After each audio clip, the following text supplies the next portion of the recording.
Hi friends, welcome to சாப்பாடு நல்லா இருக்கு சேனல். எல்லாரும் எப்படி இருக்கீங்க? எல்லாரும் நல்லா இருப்போம். நம்ம சேனலை என்ன சப்ஸ்கிரைப் பண்ணாதவங்க போய் சப்ஸ்கிரைப் பண்ணிட்டு வந்துடுங்க. வீடியோக்குள்ளே போகலாம்.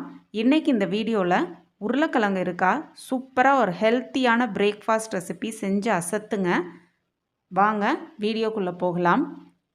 ஒரு கப் கோதுமை மாவு எடுத்து சப்பாத்தி மாவு பதத்துக்கு நல்லா பிசைஞ்சு எடுத்து வச்சுக்கலாம். இப்போ நம்ம மாவு ரெடியாக இருக்குது. சின்ன சின்ன பால்ஸாக உருட்டி எடுத்து தனியாக வச்சுக்கோங்க. பொட்டேட்டோஸை நல்லா பாயில் பண்ணி எடுத்து வச்சுக்கோங்க. இப்போ பாயில் பண்ண பொட்டேட்டோஸ் ஸ்கின்னெல்லாம் ரிமூவ் பண்ணிவிட்டு ஒரு பவுலில் ஆட் பண்ணி நல்லா மேஷ் பண்ணிக்கலாம். இந்த மேஷ்டு பொட்டேட்டோஸை வச்சு சில மசாலா ஐட்டம்ஸ்லாம் ஆட் பண்ணி இந்த ஸ்டஃபிங்கை நம்ம பரோட்டாக்குள்ளே ஸ்டஃப் பண்ணி பொட்டேட்டோ ஸ்டஃப்டு பரோட்டாவாக பண்ண போகிறோம். இப்போ பொட்டேட்டோஸ்லாம் மேஷ் ஆகி ரெடியாக இருக்குது. அது கூட பொடி பொடியாக கட் பண்ணி வச்சுருக்க 2 பெரிய வெங்காயத்தை அது கூட ஆட் பண்ணிக்கோங்க. Next 1/2 teaspoon garam masala powder அது கூடவே ஆட் பண்ணிக்கலாம்.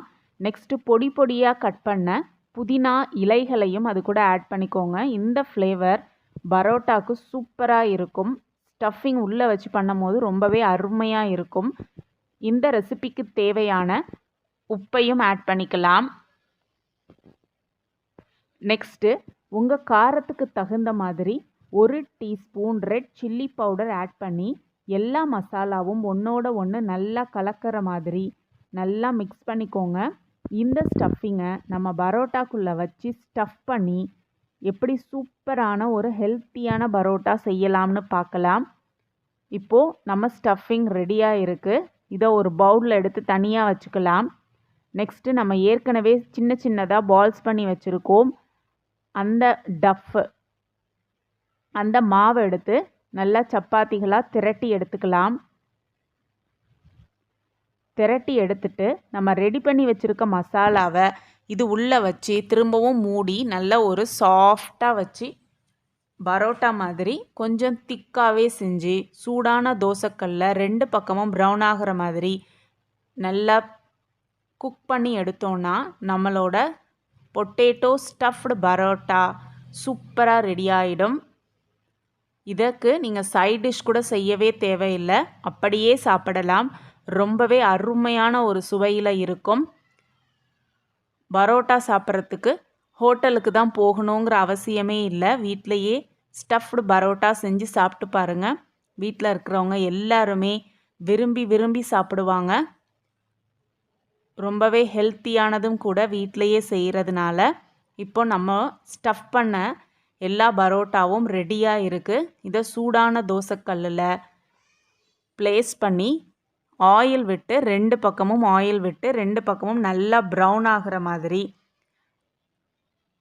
சுட்டு எடுத்தோன்னா நம்மளோட சூப்பரான potato stuffed parotta ready.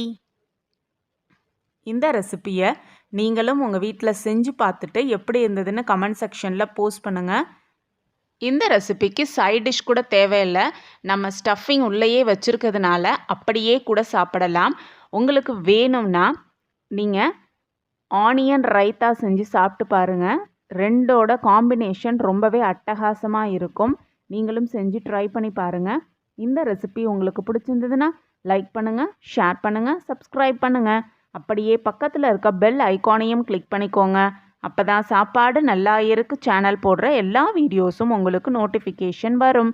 Notification வந்தோடனே வீடியோவை ஸ்கிப் பண்ணாமல் கடைசி வரைக்கும் பார்த்துட்டு அப்படியே கமெண்ட்டையும் போஸ்ட் பண்ணிடுங்க, ஒரு லைக்கையும் கிளிக் பண்ணிடுங்க. இன்னொரு வீடியோவோட நான் திரும்ப வரேன். அது வரைக்கும் காத்திருங்கள்.